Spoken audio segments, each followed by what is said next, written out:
పవన్ కళ్యాణ్ గారు కుల నాయకుడా, కాపు నాయకుడా, జననాయకుడా?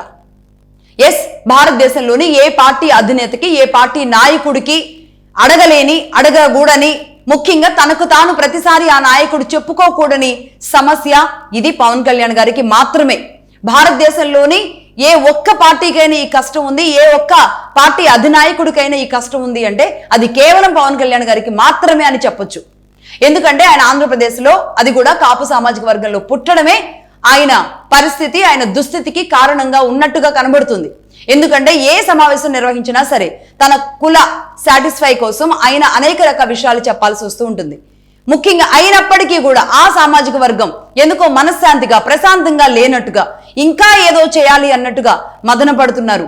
అది సొంత జనసేనలోని సామాజిక వర్గమా, లేదంటే అసలు పార్టీకి సంబంధం లేని ఏదో పార్టీలో ఉన్న వాళ్ళ సామాజిక వర్గమా? అసలు ఏదైనా ఉంటే ఆ సామాజిక వర్గానికి ఏదైనా చేయాలి అనుకుంటే జనసేనలో ఉన్న వాళ్ళు అడగడంలో అర్థం ఉంది.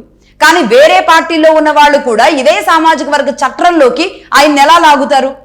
అలా లాగాలి అనుకున్నప్పుడు మీరు జనసేన చట్రంలోకి రావచ్చు కదా, రారు. ఎందుకు ఇలా మాట్లాడాల్సి వస్తుందంటే పవన్ కళ్యాణ్ గారు ఏ సమావేశం నిర్వహించినా సరే ఇదే విషయాన్ని చెప్పాల్సి వస్తుంది. నిజానికి ఆయన పుట్టిన సామాజిక వర్గానికి ఎమ్మెల్యేలు, ఎమ్మెల్సీలు, ఎంపీలు ఎన్ని చేసుకోగలరో అన్నీ చేసుకుంటూనే, అన్ని విధాలుగా అందరినీ కూడా ప్రోద్బలంగా ముందుకు తీసుకువెళ్తూనే ఒక నాయకుడిగా ఆయన చేయగలిగిందంతా చేస్తూనే ఉన్నారు.